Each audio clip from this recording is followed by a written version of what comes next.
So, my laptop sounds like an airplane taking off. Let's fix that. I have this Sony Vaio Pro 13 since 2013, and honestly, I love it. It has an amazing design.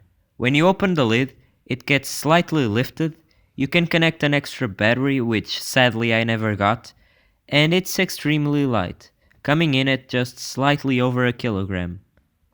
And you have to remember that this came out in 2013.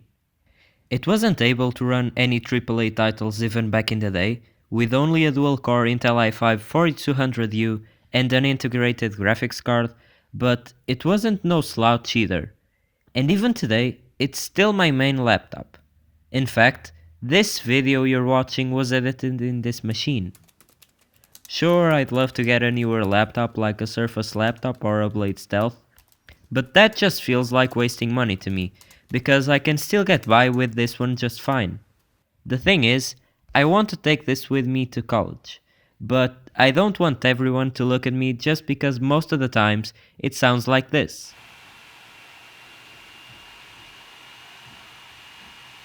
And this was just in Gmail on Chrome.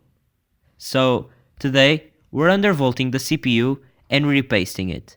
Two separate procedures which should help with this. We're starting by undervolting it, and for this, I'm gonna be using Intel's Extreme Tuning utility. You just install it, go to Core under Advanced Tuning, and lower the core voltage offset in small increments until you reach a value where it's not stable no more, and you just set the last value that was stable. I was able to undervolt my laptop to negative 0.070 volts. Don't be scared to do this, you're not breaking your CPU, and even if you get to a point where your laptop isn't stable anymore, it will just freeze and reboot itself back to its normal state.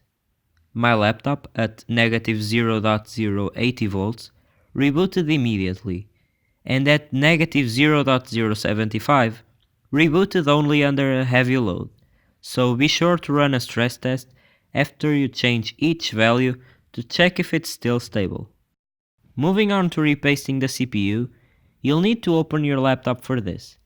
Depending on your laptop, this might not be an easy thing to do. You can check iFixit to see how it goes for yours, but if you're not comfortable with it, just don't do it. Now, this isn't the first time that I opened this laptop. I opened it before to change the SSD, and it's actually pretty simple.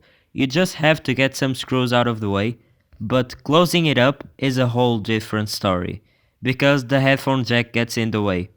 Ironic, I know, but anyway, I'm using this iFixit toolkit for this. This video wasn't the reason they sent me this set, but I'm sure they won't mind a cameo.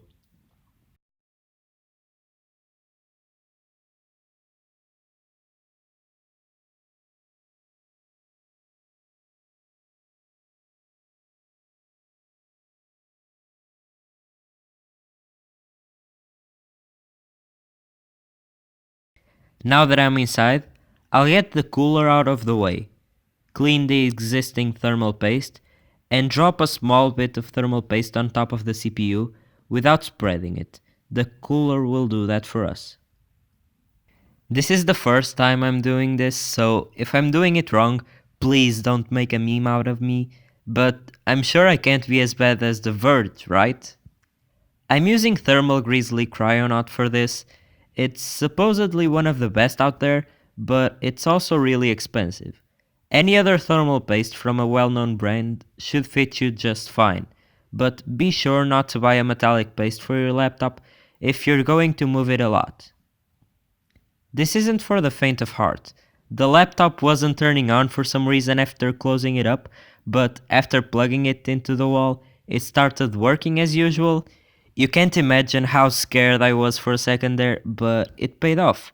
After all this, my laptop now sounds like this.